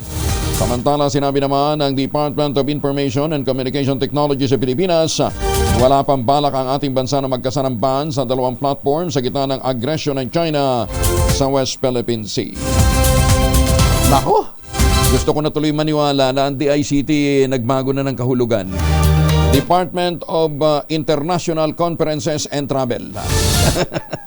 Hoy, unahin ho ninyo yung cybersecurity ng Pilipinas. Hindi pa yun, para kayong Department of Science of Department of Speeches and Travels, ano ha? Anditong problema kung saan kayo nagpupunta. Mga loan project naman na hindi na ibigay ng China, dapat na ibigay sa Japan ayon kay Senate President Mig Zubiri. Detalye ng balita mula kay Raymond at pa sa Rich 28. Raymond. Umaasa si Senate President Juan Miguel Zubiri na magiging bukas ang Japan upang sila na ang babalikat sa mga loan projects na ipinangako ng China na hindi naman natuloy. Partikular na ang 3 rail projects na nagkakalaga ng $4.9 billion o katumbas ng 2.8 trillion pesos. Ito ay ang 380-kilometer Laguna to Bicol Railway Project, 71-kilometer Subic-Clark Railway Project at ang Mindanao Railway Project. Ang Japan ang nagpopondo sa ongoing subway project sa Metro Manila. Ayon kay Zubiri, isa ito sa nasahan niyang maisapormal sa pagdating sa bansa ni Japanese Prime Minister Kishida Fumio. Kasunod ito ng special joint session na gagawin ng Senado at Kamara de Representantes sa araw ng Sabado, November 4. Ito ay upang pakinggan ang pananalita ni Prime Minister Kishida.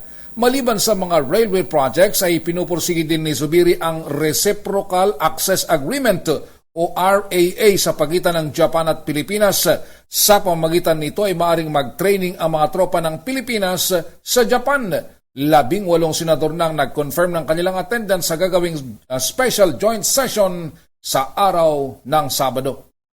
Para sa kauna-unahan sa Pilipinas, DZRH, ito si Raymond Dadpaas, tuloy-tuloy sa pagbabalita, tuloy-tuloy sa serbisyo, sama-sama tayo, Pilipinas. Dagan salamat, Raymond. Magandang umaga, Pilipinas! Patintindihan natin ang mga seafarers sa mga bayani nating Mandaragat. Kumusta na ho kayo? Ingat kayo, saan man pong panig na mundo kayo naroroon.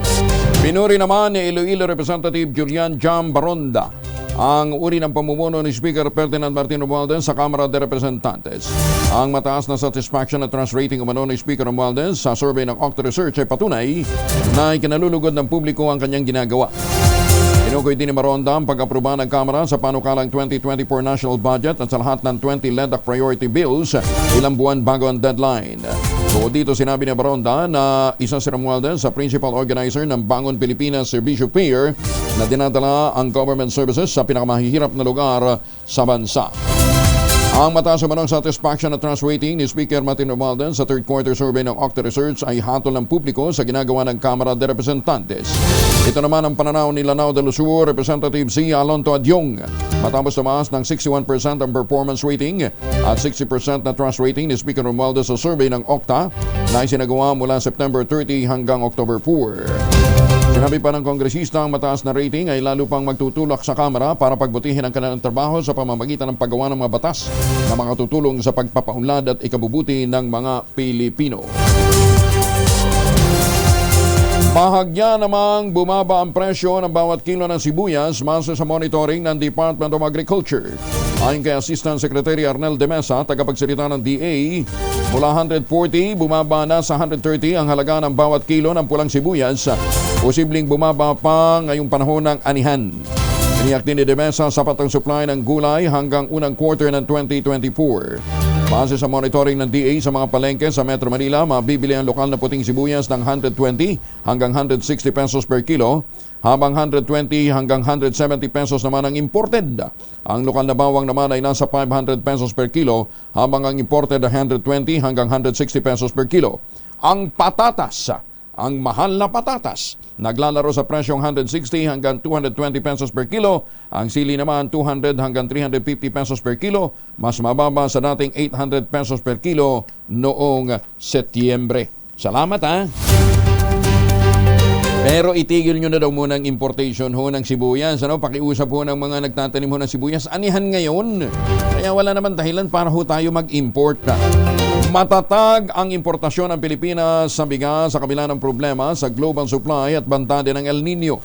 Ayon kay Customs Assistant Commissioner at Spokesman Vincent Philip Marunilla, nananatili ang volume na inaangkat ng Pilipinas sa bigas.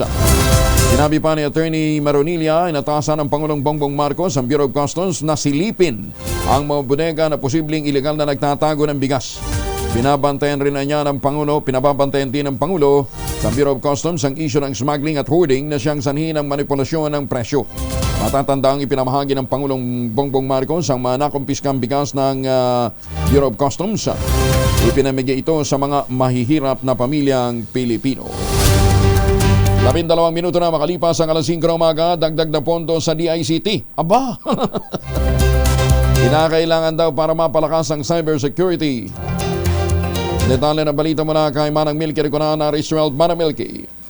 Sa Bicameral Conference Committee na isa sa Pinal kung mabibigyan ng dagdag na pondo ang Department of Information and Communications Technology lalo na sa kanilang confidential funds. Ayon kay Congressman Kiko Benitez, Chairman ng House Committee on Information and Communications Technology, dalpasado na sa Kamara ang 2024 General Appropriations Bill, ang pinakatamang lugar para pag-usapan kung ibabalik ang confidential fund ay sa BICAM. Matatandaan inalis ng Kamara ang 300 million pesos na confidential fund ng DICT kasama na ang 4 pang ahensya ng gobyerno para ilipat sa mga ahensya na nangasiwa sa seguridad at kapayapaan ng bansa lalo na sa West Philippine Sea.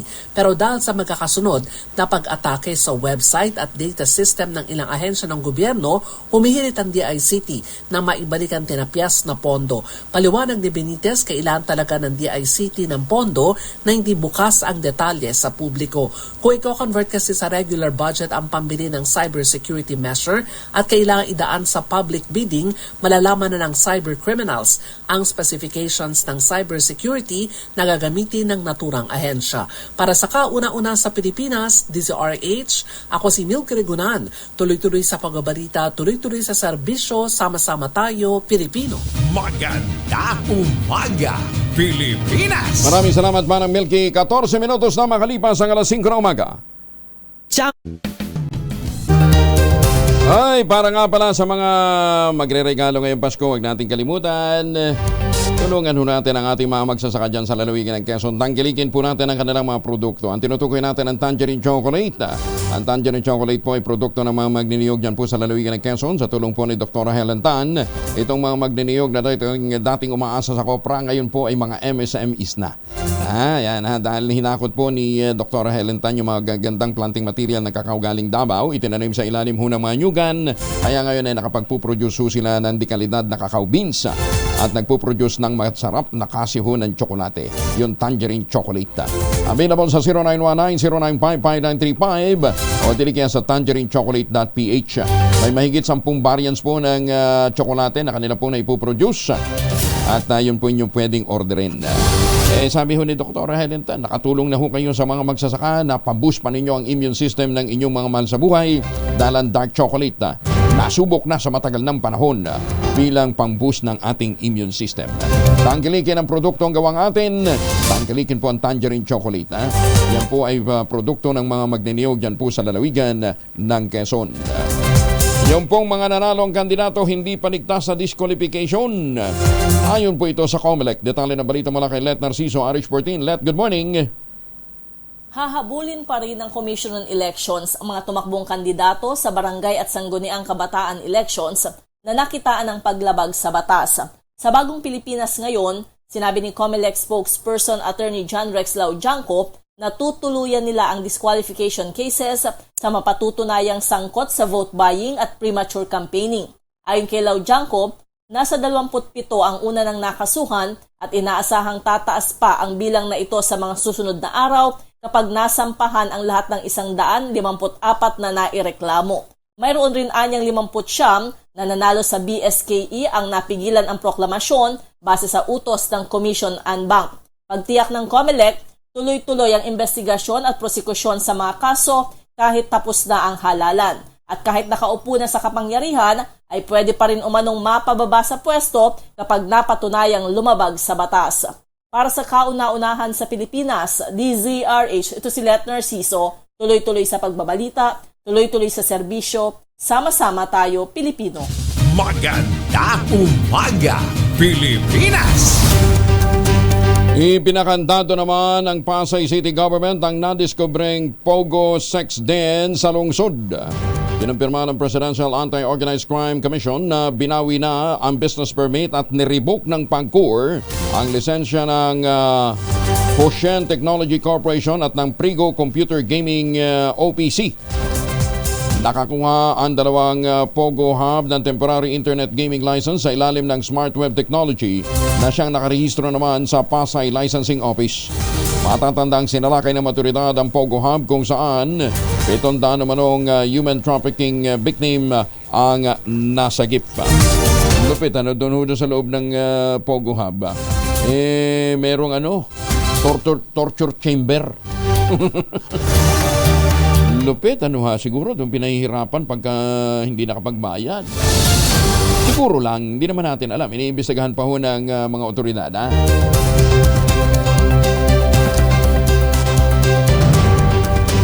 Ay, antindi daw ng lubak dito sa Maynilad. Panawagan po ng mga taga North Caloocan. Pakiayos na naman daw po yung mga sinira niyong madaan. Lubak-lubak daw po Yan. Tiniyak naman ang Manila Water Sewerage System na hindi maapektuhan ang supply ng tubig sa Metro Manila at kalapit na probinsya sa nakatakdang rehabilitation ng Angat Hydroelectric Power Plant sa November 6. Ayon kay Patrick Dizon, Division Manager ng MWSS, mananatili pa rin ang source ng tubig sa mga kabahayan ng Angat sa kabila ng shutdown ng planta. Pinag-aaralan na niyang mabuti ng MWSS ang bagay nito kasama ang iba pang maahensya. Kasama dito ang National Water Resources Board, National Irrigation Administration at ang Pag-asa. 2 buwan ang itatagal ng shutdown sa planta na naglalayong kumpinihin bilang bahagi ng modernization at pagtiyak ng resilience nito bilang paghahanda sa posibleng malalakas na lindol. At least, di ba, inaayos ho nila. Pero sana isabay na rin ho natin yung desilting para mas lumalim yan.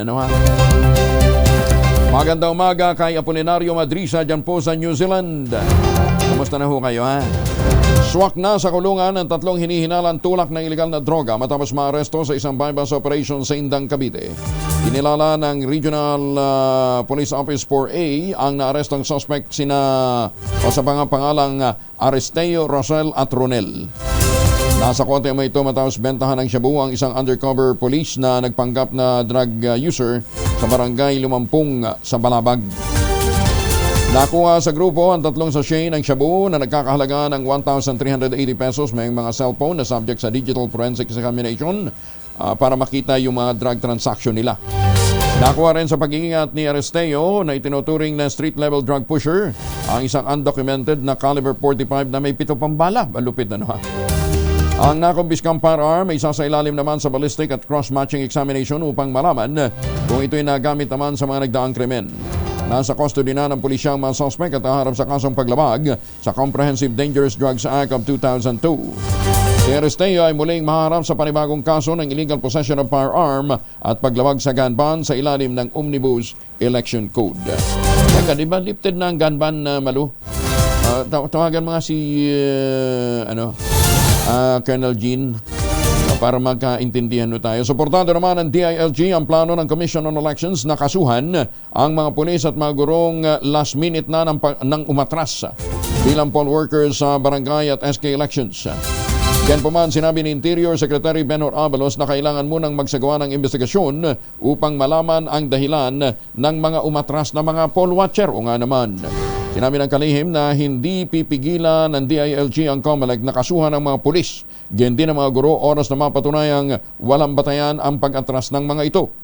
Pero kung mapapatunayan na may banta sa kanilang buhay at seguridad kaya sila umatras, maiintindihan naman ito ng Commission on Elections. O naman siguro, hindi naman ganung basta-basta na lang magdi-decide ang mga teacher, di ba?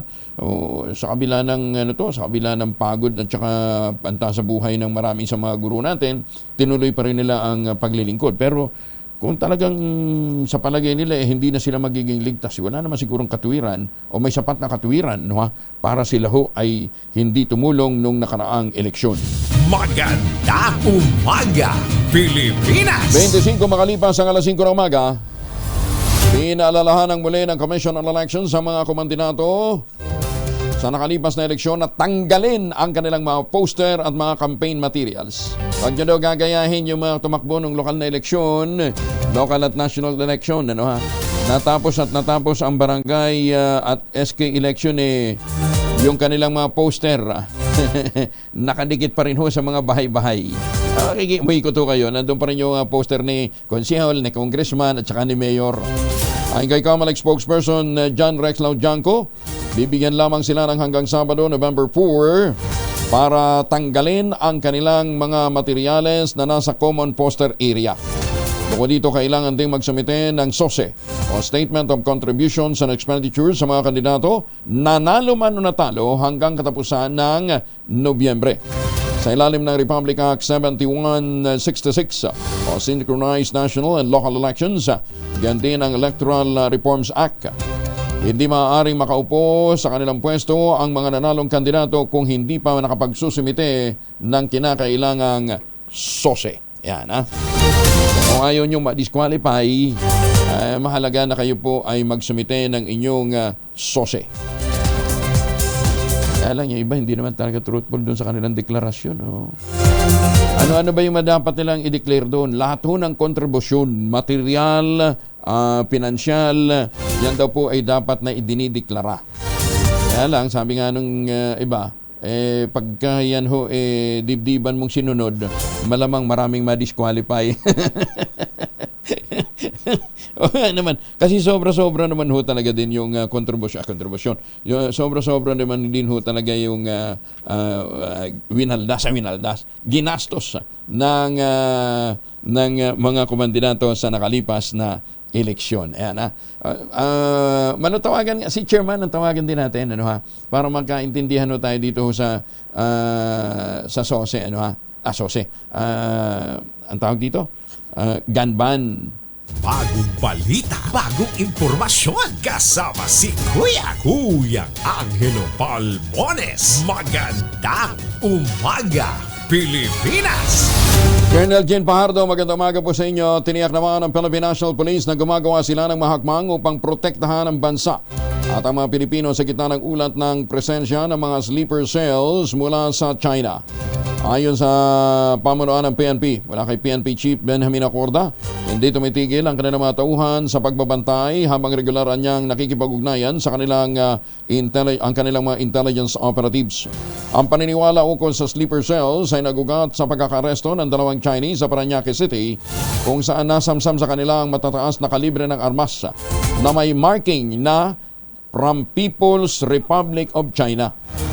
Meron din itong badges na may tatak na blasting team, recon team, support team, assault team, sniper team, at machine gun team. Hanip po. Dami nilang teams na nakakalat dito sa Pilipinas. Naniniwala si nating DILG Secretary Rafael Alunan na indikasyon ang sleeper cells na ipinoposisyonan ng China ang kanilang clandestine force. At malaki niyang posibilidad na may kinalaman ito sa interes ng China sa West Philippine Sea. Kaya kinakailangan daw po na matuntun ito pong mga sleeper cells na to. Ano naman ang Korte Suprema na magdaos ng summit sa National Jail Decongestion.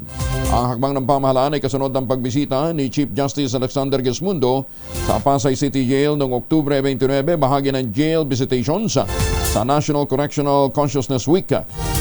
Ito po naman ay ginagawa tuwing huling linggo ng Oktubre. Line ito na alamin ang dahilan ng matagal ng problema sa pagsisiksika ng mga persons deprived of liberty o mga PDLs. Kasama rin sa pag-uusapan sa summit ang pagresolba sa overcrowding sa prison facilities ng bansa. Ayon pa kay Gesmundo, bubuo sila ng panibagong polisiya at mga inisyatibo na magpapabili sa pagpapalaya ng mga kwalipikadong PDLs at ang pagpaprioridad sa disposisyon ng mga kasong kriminal. Bagong balita, bagong impormasyon, kasama si Kuyang Angelo Palmones. Magandang umaga, Pilipinas! Oras sa buong kapuluan, 5:30. Ang balitang ito ay Pilipinas! 35 na makalipas ang 5:00, silipin muna natin ang Pangasinan. Tahimik din daw ginunita sa Pangasinan ang undas. Pero nagpapatuloy pa ho ngayon. Detalye mula kay Freddy Pajardo, RH38, Masantos siya kabasan. Freddy.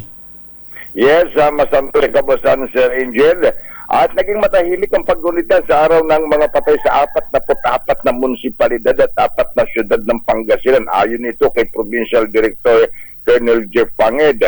Ang lahat ng sementeryo ay may tinalagang mga pulis papasok sa loob ng sementeryo at mismo sa loob ng sementeryo may mga nag-iikot. At kahapon, dahil sa makulimlim ang panahon at hindi naman umulan dito sa Pangasinan, ay marami ang mga dumalo sa puntod ng kanilang mga mahal sa buhay. Kasama ng PNP, ang Bureau of Fire Protection at mga force multiplier na nagbantay sa pagdiriwang ng piyesta ng patay at may mga libreng inuming tubig pang pinagkaloob sa iba't ibang grupo ng NGOs sa gilid at bungad ng sementeryo. Sa ngayon patuloy pang magbabantay ang mga kapulisan sa lahat ng mga sementeryo dito sa lalawigan dahil sa inaasahan na ang mga hindi pa nakapagtirik ng kandila sa puntod ng kanilang mga mahal sa buhay ay dadalaw pa ngayong araw. Para sa Ondas 2023, yes sir. Marami pa rin nahahabol mag-swimming. Kumusta yung mga natin diyan? Yung mga beaches natin kahapon ay bantay sarado rito. Ang Provincial Health Office dito sa gilid na dito sa Lingayen Beach, napakaraming mga nagtutungo. As far as Baguio City, mga taga Nueva Ecija ay dumadayo pa rito. San Fabian dito sa Dagupan City, Binmalay hanggang Lingayen, may parang piyesta ng patay. At ngayong araw tama, kay naasahan ngayong umaga ay marami pa rin magiging tao rito sa mga beaches natin. Kaya naman ang PDRMO ay tudo bantay. At ang halimbawa sa Dagupan City, ang City Health Office naglagay din kahapon ng 2 tent sa baybaying dagat ng Dagupan na nakalalay hindi lamang sa mga malulunod kung hindi dito sa mabibiktima nitong mga salabay o yung instinct nitong mga jellyfish. Kasi may mga ilamitan pa rin na mga jellyfish ngayon dito sa baybayin ng Lingayen-Gold. Kaya pinapapag-ingat itong mga bisita natin na dumarayo rito para magtampisaw. Bakit? Sa baybayin ng Lingayen, marami? Hindi naman. May pakunti-kunti lang. Ano nakaraan? Usually, nasa may bandang suwal lang yan eh. Ngayon, dito sa may mga pailan ngayon dito hanggang San Fabian. Kaya ang Dagupan City Health Office, may 2 tent kahapon na naglagay sa gilid ng Tundaligan Beach para doon sa mga matatapuan o itong mga salabay na ito. Pero ang iba may mga kanya-kanyang itong mga taga-Nueva Ecija may dalang bote, kala mo yung sukang panglagay sa balot. Kalamansi at saka suka. Pangontra sa salabay. Oo, yun ang sabi ng mga beachgoers from Nueva Ecija. Teka, 100 Islands, dinadayo din yan Ay, oo. 100 Islands, may dumaong kamakailan lamang na isang foreign vessel Talaga?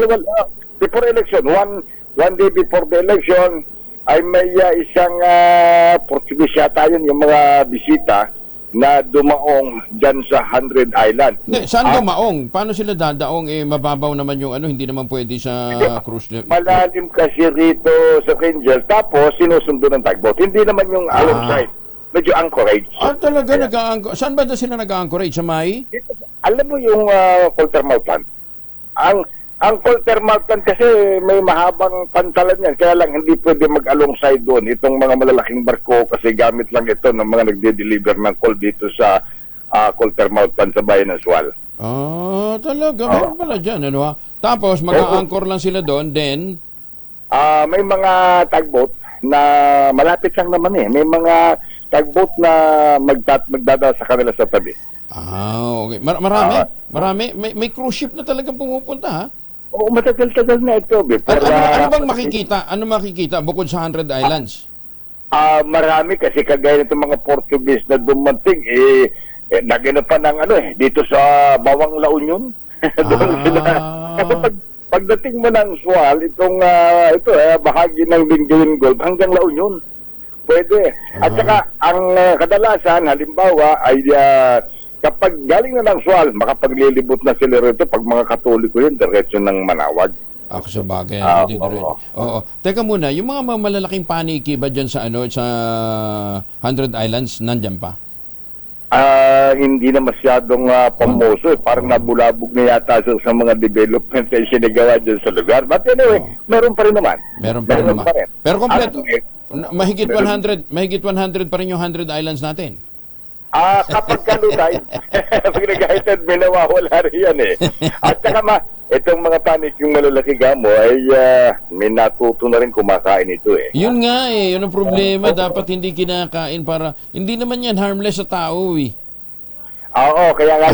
Hindi harmful sa tao. Harmful, pero kaya lang kinatatakutan ng mga lalo yung tsura niya, yung mukha niya. Makita mo nakabitin, pag nabulabog biglang lilipad, medyo nakatakutan yan. Hindi kinatutuan eh. Oo nga, kasi hindi na kinag-aso eh. Di ba? Ang lalaki talaga. Oo. Sige. Patuloy naman nakabantay ng ating mga otoridad din sa ating mga karagatan sa pangunguna ng Provincial Disaster Risk Reduction and Management Council para maiwasan palaala rin ng kapulisan na may mga megaphone pa na huwag lalayo sa baybayin para hindi madisgrasya sa baliligo. Para sa Ondas 2023, ako si Freddy Pardo Arisarte, tuloy-tuloy sa pagbabalita, tuloy-tuloy sa serbisyo, sama-sama tayo, Pilipino. Maraming salamat, Freddy, at magandang umaga ho sa mga taga Nueva Ecija at mga taga Nueva Vizcaya. At syempre, batiin na rin daw natin ang mga taga Quirino. Ayan, binabati natin. Bilang naman ang mga dumalaw sa San Juan City, higit pa sa inaasahan. Umabot na daw ng 25,000. Detalye mula kay Edniel Parosa, RH52. Edniel. Magandang umaga, Kuyang Angel. Nakikita ng mga bumisita dito, San Juan City Cemetery, ang unang estima ng lungsod ngayong undas. Kahapon pa lang, 1 ng Nobyembre, umabot na sa humigit kumulang 25,000 ang pumasok sa pampubitong himlayan. Mas mataas ito ng doble o higit doble sa historical data ng San Juan Cemetery na 5,000 hanggang 10,000 dalaw taon-taon. Ayon sa San Juan City Police personnel ng mga nakatao rito magdamag, posibleng dahil ito sa extended visiting hours na itinakda ni Mayor Francis Zamora. Wala kasi sa dating alas 5 ng hapon na closing. Tinalawig ng alkalde ang oras ng dalaw rito hanggang alas 12 kaninang hating gabi. Ngayong Ados, All Souls Day, magbubukas ulit itong San Juan Cemetery alas 6 ng umaga at magsasara ulit mamayang 12 ng hating gabi. Samantala, epektibo pa rin ngayong araw ang one-way traffic scheme sa bahagi ng Colonel Bonnie Serrano Avenue. Dito yan sa border ng Quezon City at San Juan. Pero nakita sa ating mga video ko yung Angel ay hindi ito nasusunod at sinusunod ng mga motorista na bumabagtas pa rin sa kalsada mula sa bahagi ng EDSA at bahagi ng Campo Crame papasok sa New Manila at lungsod ng San Juan. Para sa kauna-unahan sa Pilipinas, BZRH, ito si Edniel Parrosa. Tuloy-tuloy sa pagbabalita, tuloy-tuloy sa serbisyo. Sama-sama tayo, Pilipino. Maraming salamat, Edniel. Magandang umaga, Pilipinas! Mahiwagang tunog! 2,000 ang naghihintay na premyo sa ating mahiwagang tunog. Maikli lang po yung item na ginamit po dyan. Ano? Maikli lang yung sound. Pero ang ginamit na item dyan ay noon pang panahon ng mga Egyptians, ginagamit na yan. At hanggang ngayon, ginagamit pa rin. Magandang umaga, Pilipinas! Ang inyo pong masagot, ipadala po ninyo sa 0919-282-6485. Sundin ang tamang format ng pagtitext, empty space, name slash, address slash, contact number slash, at ang inyong sagot. Isang beses lamang po maaaring mag-text sa ating text line gamit ang inyong mobile number. Ayan, pagka hindi pa rin nakuha ito hanggang bukas sa linggo, sa Radyo Henyo, alas 4 dito po sa DZRH at sa radyo natin, magbibigay tayo ng giveaway clue. In the meantime, alam nyo na muna kung ano yung mga bagay na ginamit ng panahon ng mga Egyptians na hanggang ngayon ay ginagamit pa rin. Pero ang postbiotic, bagong tuklas po ng mga Hapon. Ang postbiotic po ay nag-activate po ng commander ng ating immune system para malabanan ng mga sakit at infeksyon at makatulong para magkaroon ng magandang tulog at sapat na lakas sa kinabukasan. Yan po ang taglay, ito pong postbiotic na ito ay taglay po ng Ultabio. Ang Ultabio po naman, ang kauna-unahang postbiotic food supplement ng Pilipinas. Ang prebiotic at saka yung probiotic, live bacteria ang ginagamit doon. Pero sa postbiotic, dead bacteria na binubuhay. kapag pumasok na ng katawan yung pong Ultabio capsule. Ayan, Ano hong ginagawa nito? Tumutulong po para magkaroon tayo ng masarap na tulog. Kasi sabi ho sa mga pag-aaral, ang kakulangan ng tulog, puyat at stress ang dahilan kung bakit meron tayong mga sakit sa puso, hypertension, diabetes, stroke, obesity, poor sexual performance at depression. Pero para po magkaroon ho tayo ng sapat na tulog, kinakailangan natin magandang tulog. At pagka magandang tulog, maganda ang gising. Yan ho ang function nito pong Ultabio. Available po sa 0917, baka magkamali, 0917-110-650. Ulitin natin 0917-110-6580. Available din po ito sa Lazada, Shopee at TikTok. Ang gagawin lamang ho ninyo ay mag-text ho kayo dito sa numero ating binanggit para ho sa inyong mga concerns. Ayan, rekomendado po ito ng mga doktor at ito po ay rehistrado sa Food and Drug Administration. Sa panahon ng pagbabago ng panahon, stressful na buhay, kailangan natin ng matinding kaagapay. Yan po ang Ultabio. Available sa Zamboanga City, yan po sa John's Pharmacy, sa San Pedro Laguna naman sa Pasmed Pharmacy, sa Metro Manila, malapit-lapit na sa mga pangunahing butika. Maganda umaga, Pilipinas! 46 makalipas ang alas 5 na umaga. At congratulations muli sa mga nanalo sa katatapos na barangay at SK election. Magandang umaga kay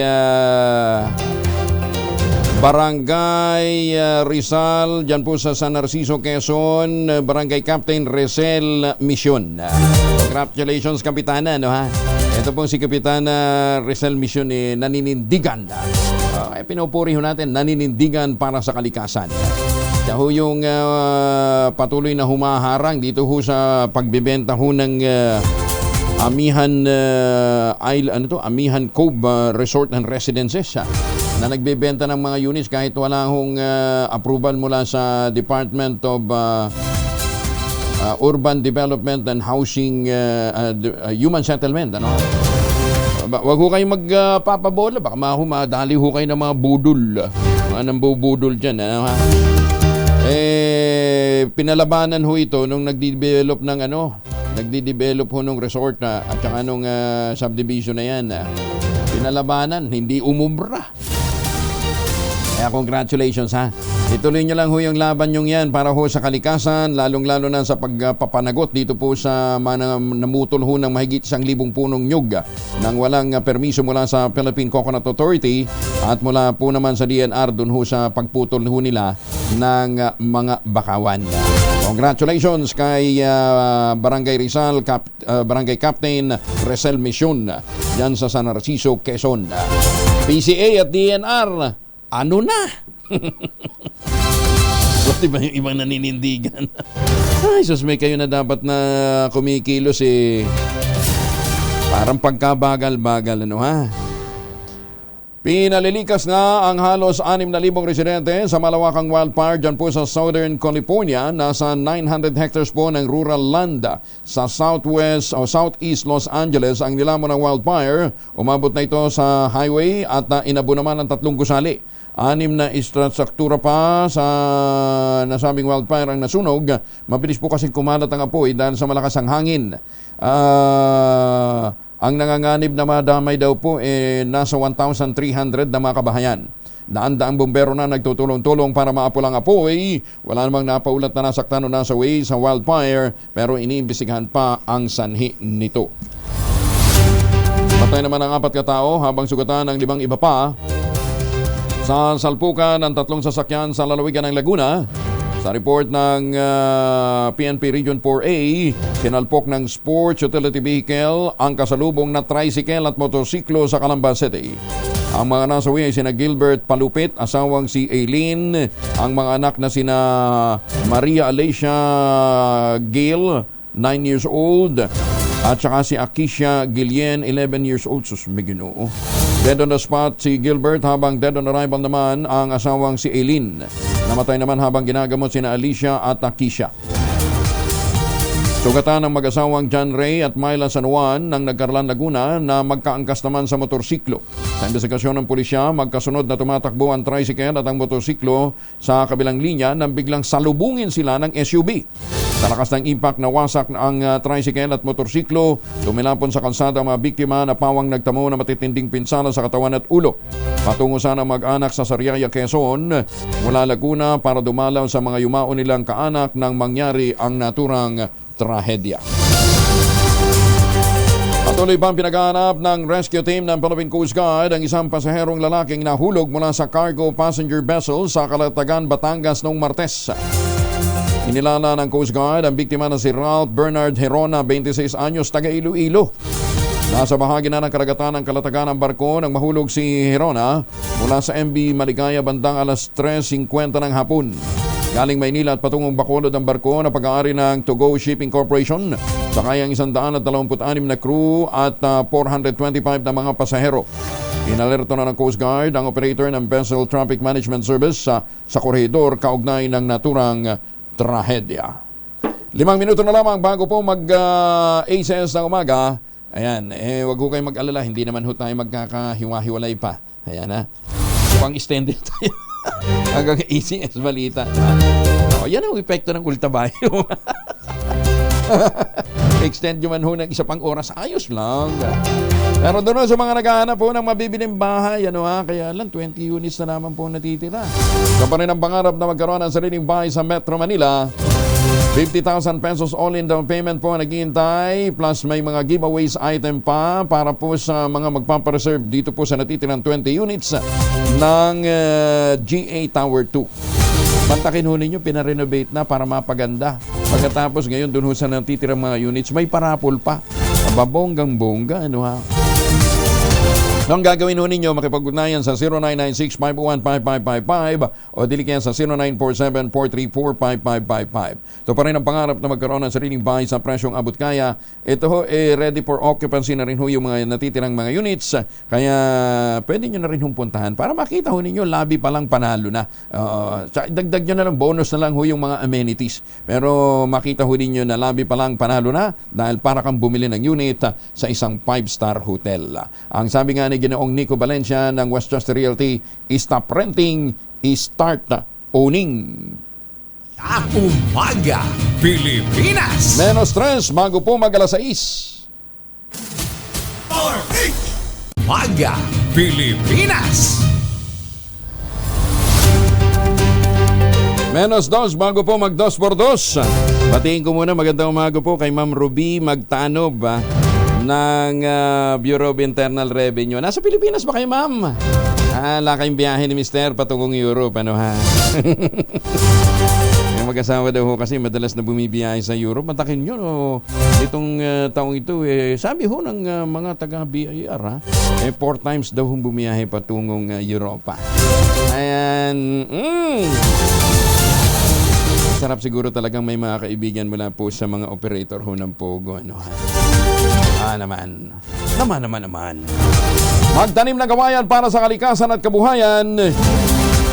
Kuya Angel po, si Angelo Palmona sa giiwan sa inyo sa magandang umaga. Maraming salamat sa inyo walang sawang pagsubaybay, pakikinig at pagtitiwala. Ang quote of the day na ating iiwanan ay hango po kay Buddha. Ang isa po sa mga aral na iniwan ni Buddha, thousands of candles can be lit from a single candle. And the life of the candle will not be shortened. Ibig sabihin ho nito o pwede ka naman ho tumulong sa maraming tao. O pwede ka maging light ng maraming tao. Pero hindi ho yan magiging kabawasan sa iyong pagkatao. Ayan, Kaya teaching ho ni Buddha, maging matulungin ho tayo sa ating mga kapwa dahil yan ho naman hindi magiging kabawasan sa ating pagiging tao. Bagong balita, bagong impormasyon. Kasama si Kuya Angelo Palmones. Magandang umaga, Pilipinas! ACS Balita, susunod na in just a while.